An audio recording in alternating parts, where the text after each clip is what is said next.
Well, back in 1990, I was at the Associated Mennonite Biblical Seminary studying, and I talked when I came home for vacation with the conference minister at the time here in MCBC, and I said to him, what's the possibility of a woman finding an opportunity to work in a church here in BC?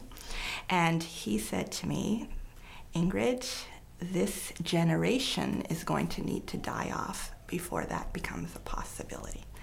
I remember feeling a little sad about that because I was getting excited about the possibility of working in a church, and then wound up finding an internship in Chicago where I worked in a Hispanic congregation, a Mennonite congregation there, and they asked me to stay and be their pastor. While there, I heard the exciting news that April Yamasaki became the pastor of Emmanuel Church here, and I thought to myself, you know, the Holy Spirit works more quickly than we sometimes think. And so that was the beginning of some changes here in BC, which to me was exciting. When I moved back to BC after being pastor at Comunidad de Fe for 7 years, I wasn't sure exactly what I'd be doing here. And God's surprise there was First United Mennonite calling me and asking if I'd be interested in candidating for an associate pastor position that they had open there. As I talked with the chair and the lead pastor, Helmut Isaac, my concern was, would people at this oldest congregation in Vancouver be ready for a woman as pastor? And as we talked about that, Helmut said that he thought a good thing to do would be to study the scriptures in preparation with the older group, but with the whole church, of what do the scriptures say about women in leadership. So starting from the Old Testament with Deborah and going all the way through, Helmut did a great job in studying the scriptures in his German Bible study and talking about this as a church. And so when I started to candidate, that was in January of 1999, I said, let's take time, because I was in the area. I was working at the MCC refugee office part-time, and I said, I'd like to meet with all the groups, and especially with all the different women's groups and the German Bible studies and the care groups, and let's try and work at consensus on this, because if people have strong feelings about this, then even if it's a majority vote but a minority that have concerns about women in leadership, then it will be very hard for those people. So the council and church said yes to that, and I began visiting the different groups, had a chance to preach on 2 occasions, and Helmut had done a great job, I think, on the issue of women in leadership, and so the church was ready to say yes to my coming.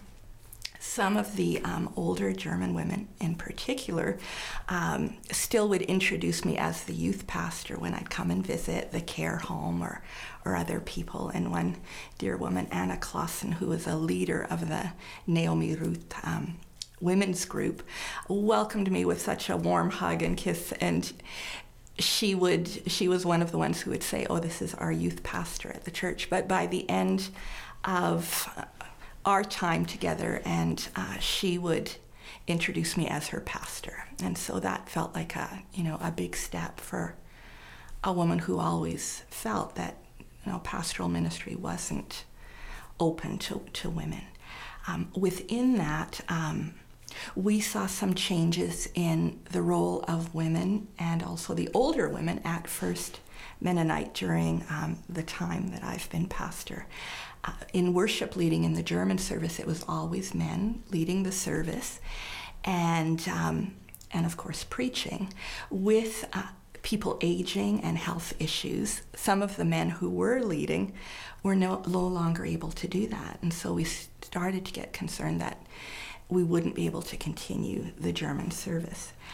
One of the main worship leaders was going on an extended vacation. He just retired from his work. He's a pastor, a lay pastor, Hans Gerhard Fast. And so we suggested, at the encouragement of an interim pastor, Helmut, by the way, had finished his term, and so at the encouragement of our interim German pastor, we said to the women, how would it be if you would help lead until Hans Gerhard gets back from his vacation, his extended vacation? They really wanted the German service to continue, and so they said yes, as long as the church, the German congregation, is okay with that, and as long as it's a temporary thing until Hans Gerhard gets back. Okay, we said. So these were women who had led in their women's groups. They were women of deep faith, who loved the Lord, who studied the scriptures, who prayed beautiful prayers, heartfelt prayers during our prayer meetings when we'd gather together. And when they got up to lead, they did such a powerful job of connecting us with God and with the Word, and in getting the congregation ready to hear the Word preached from the pastor who was doing that. That when Hans Gerhard came back, the church said, you know what, we want you to keep doing this. And so I was so grateful that they said yes, and it was a scary thing for them, but they said yes, and they did an amazing job of leading God's people.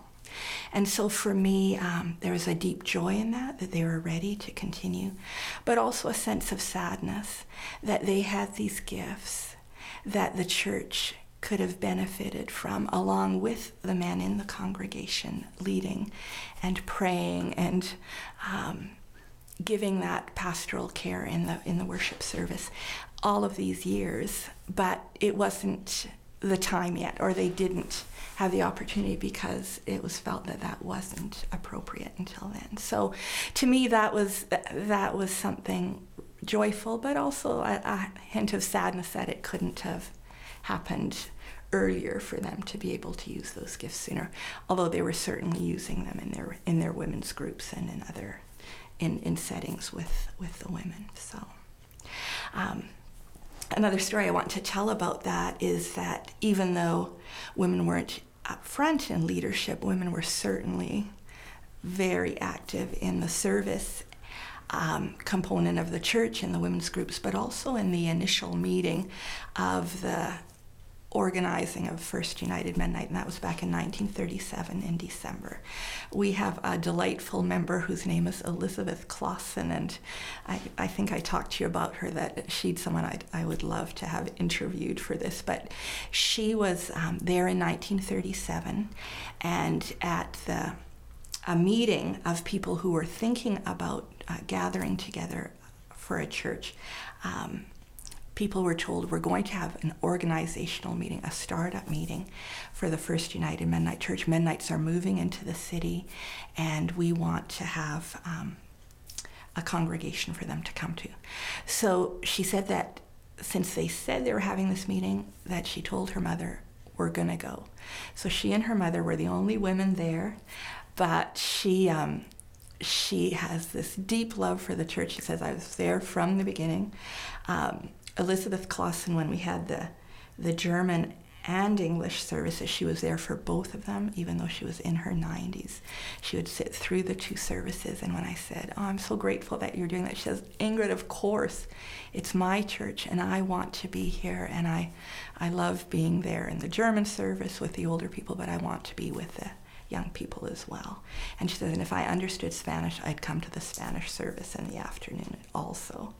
So we have some amazing women and men at the church who have for many years been active and been using their gifts and have been praying for the congregation all those years. And I visit her now at the Blenheim home on 16th and Blenheim, and she's 102, as I said, and she's always saying, Ingrid, pass on my greetings to the congregation. I wish so much that I could still be there, and I love the church that God's given me. So that's something that I wanted to say about women and the changing role of women in the church. Also, just to say that after 3 years of being the associate pastor together with Helmut was moving on to another congregation, and we were sad about his leaving. But at the congregational meeting, when people said, okay, what should we do now about the lead pastor? Should we be looking for a new lead pastor? Then it was some of the seniors and one of the older men of the congregation who said, well, of course, Ingrid's going to be our lead pastor now.